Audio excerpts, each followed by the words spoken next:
Nuri kalau hasalit makampeng mabdurel hansi ma hoy tena usia sa alekat. Haimlum. Hemluin. Bapa mama hemluin ok.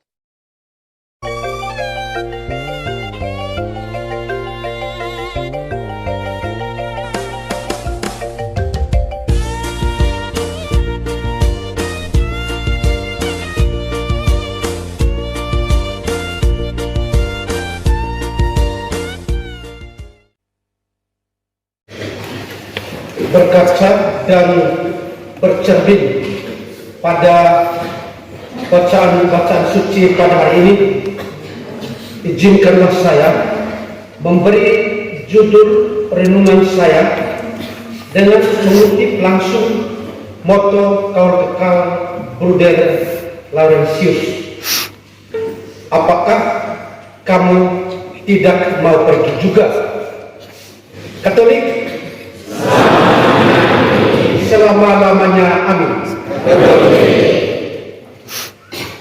Apakah kamu tidak mau pergi juga? Demikianlah pertanyaan Yesus untuk menantang para muridnya setelah mereka melihat banyak pengikut yang lain mengundurkan diri dalam mengikuti Yesus, atau secara singkat mereka tidak mau lagi. Mereka mengundurkan diri bukan karena mereka sebenarnya tidak sanggup atau mereka tidak layak, tetapi mereka dalam mengikuti Yesus memiliki motivasi yang lain dan tujuan yang sangat berbeda dengan apa yang sebenarnya diharapkan oleh Yesus sendiri.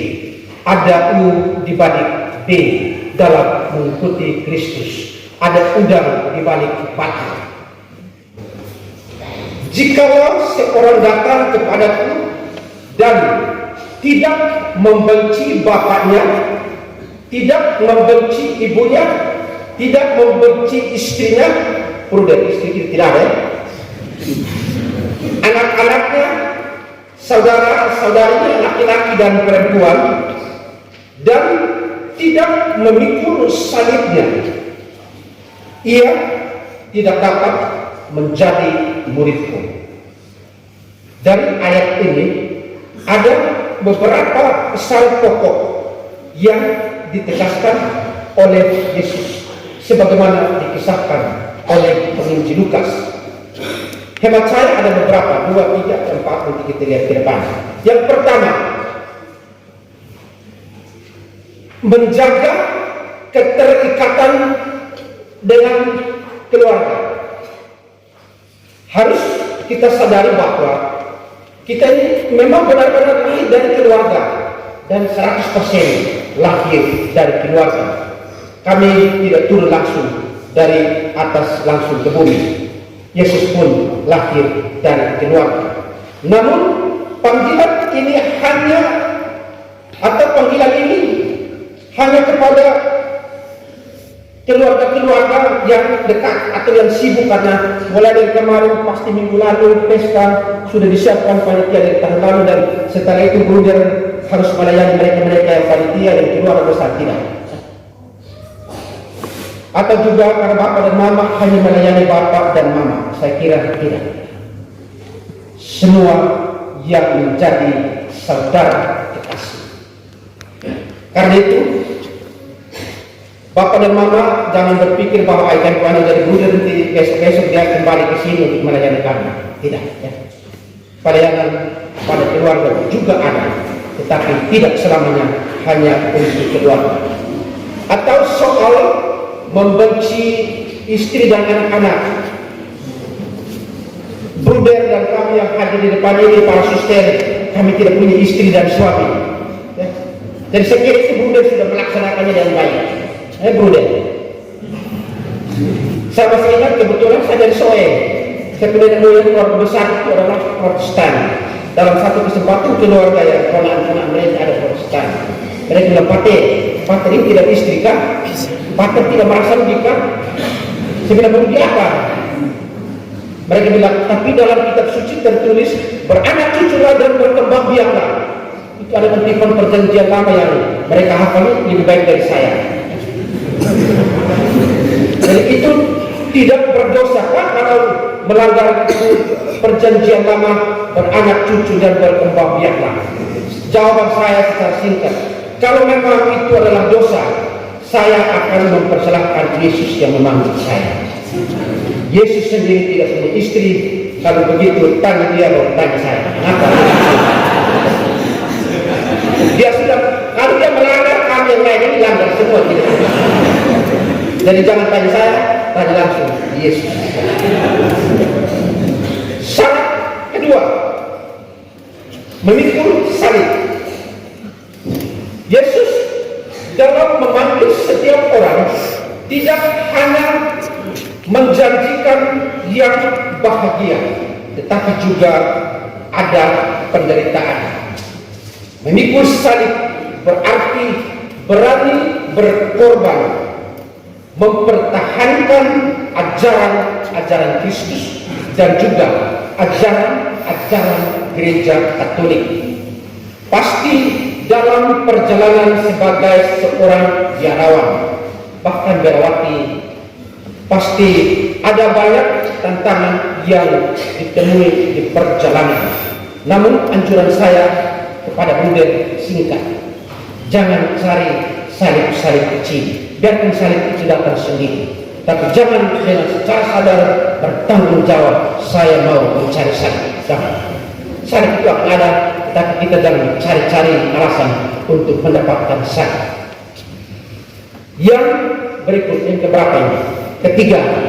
Ya. Yang ketiga itu setelah memikul salib, tiga adalah mengikuti Yesus. Mengikuti Yesus berarti siap sedia menjadi contoh yang baik dalam setiap karya dan pelayanan sebagai seorang biarawan misionaris Serikat Sabda Allah, dan pada akhirnya harus menghantar orang kepada keselamatan. Orang bilang memberi contoh itu gampang, tetapi menjadi contoh itu sulit. Memberi contoh, saya bisa menjadi seorang guru, 1 tambah 1 sama dengan 2. Anak-anak tahu saya itu memberi contoh. Tetapi untuk menjadi contoh yang baik sehingga orang mengikutinya, itu adalah perjuangan seumur hidup. Banyak orang pintar dewasa ini, bahkan sekarang ada yang berjuang untuk tinggal di bulan.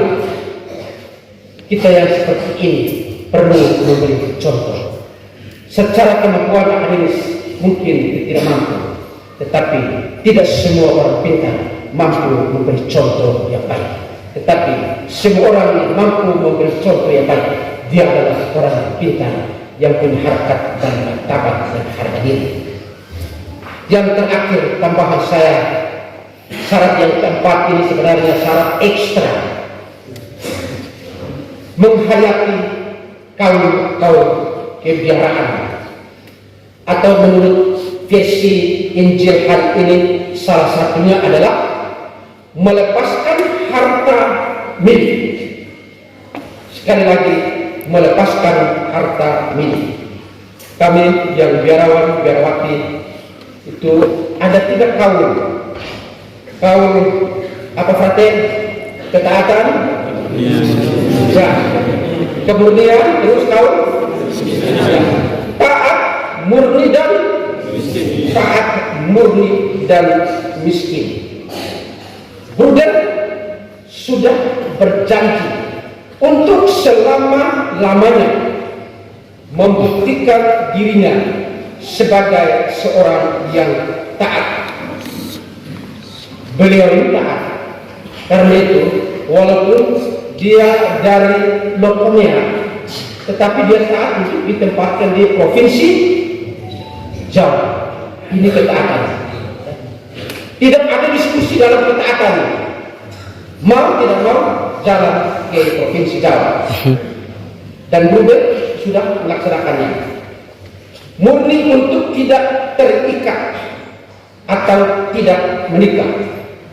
Dengan mengikrarkan kawan kekalnya, Bruder pun sudah siap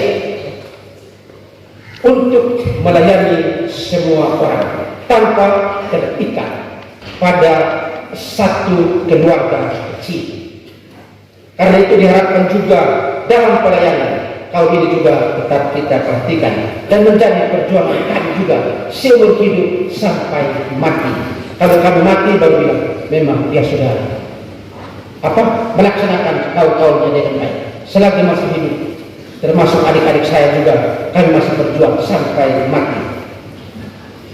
Kemudian yang terakhir adalah kaum kemiskinan. Bukan kaum kemelaratan. Ada yang macam kaum kemelaratan sampai hampir tidak ada apa-apa. Kasihan juga orang-orang seperti ini. Yang enak-enak lah. Secara singkat, saya terdengar dulu ini anak kedua ya. Bapak mama. Pertamanya perempuan itu laki-laki. Laki-laki ya. Jadi boleh tahu kakak itu bahwa kalau dia masih ada harta-harta misalnya mungkin tanah sedikit di sini kah atau di bagian mana kah, lepaskan, itu urusan keluarga ya. Jadi Bruder jadi Bruder, terus kalau ada yang bagian tanah ini saya sini sampai ini ini Bruder. Itu Bruder lepas. Ini juga bagian dari kaum kemiskinan, melepaskan segala-galanya. Jadi jangan bilang Bruder suka jadi tanpa hadiah. Ini tanah ini timbul datang baru untuk tidak ada. Atau besok-besok tiba-tiba Bruder sudah jawab, mama perut sakit ya, Bruder mama perut sakit, mari kau ini bawa mama ke Haliluli. Mama pergi sendiri ya, tidak usah ini ya. Panggil Bruder berjauh sampai ke Haliluli itu mesti diantar. Ada pick up banyak-banyak ini mama jalan sendiri ya. Tidak perlu ya. Tidak perlu banyak dan sakit perut mama berjuang ya. Itu yang biasanya kepada mama saya masih juga begini. Nanti mati baru saya datang. Yang perut sakit, kepala sakit, mama urus sendiri. Selama-lamanya amin. Katolik. Apakah kamu tidak mau pergi juga? Kenapa kamu di sini? Coba lagi sini. Tidak mau pulang juga tak?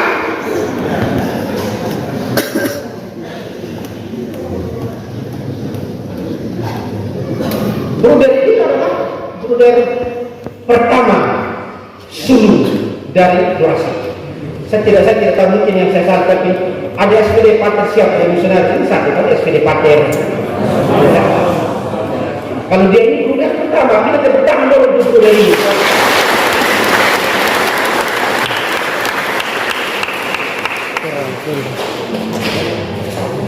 Dan menurut cerita yang saya dengar, kalau tidak salah, dulu cita-citanya mau menjadi tentara, itu polisi. Tentara, kamu udah jadi polisi? Hah? Tentara.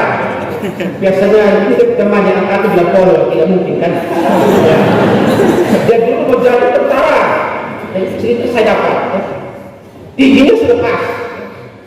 Mungkin pertanyaan tadi, apakah kamu tidak mau pergi juga? Kuat dalam diri. Apakah kamu tidak mau pergi juga? Kalau dulu mau menjadi tentara, dan saat ini juga saya berani mengatakan bahwa Bruder adalah tentara Kristus saat ini. Tepuk tangan.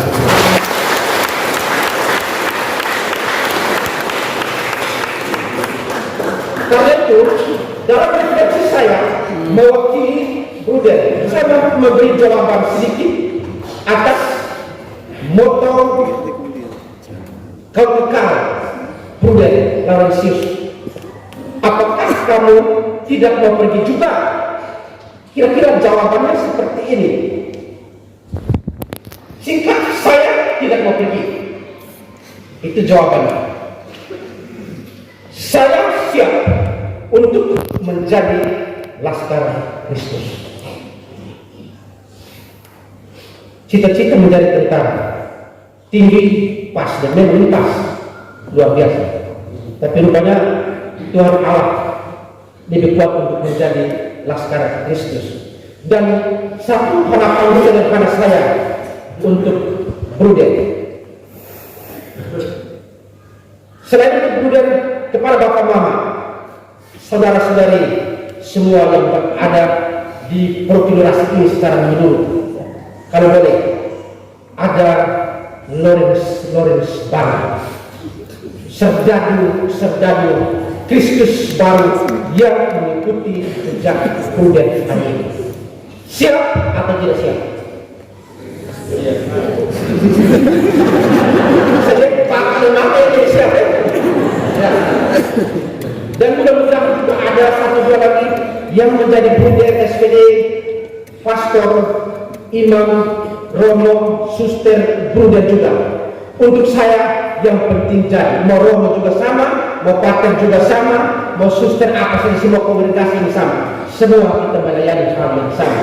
Yang penting ada yang mau menjadi pengikut Kristus. Ini harapan saya. Muncul laskar Kristus yang baru dari organisasi atau khususnya dari stasi Lokomea Santo Yohanes teman.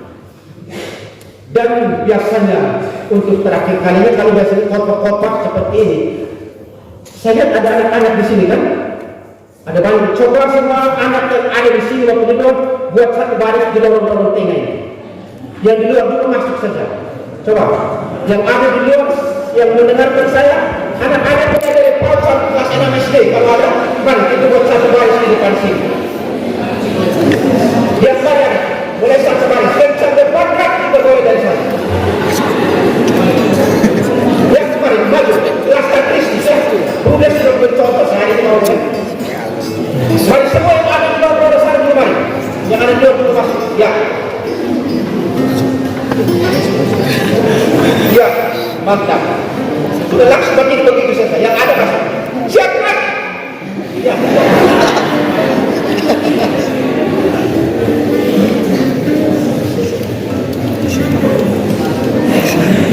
Ya. Siapa mau jadi suster?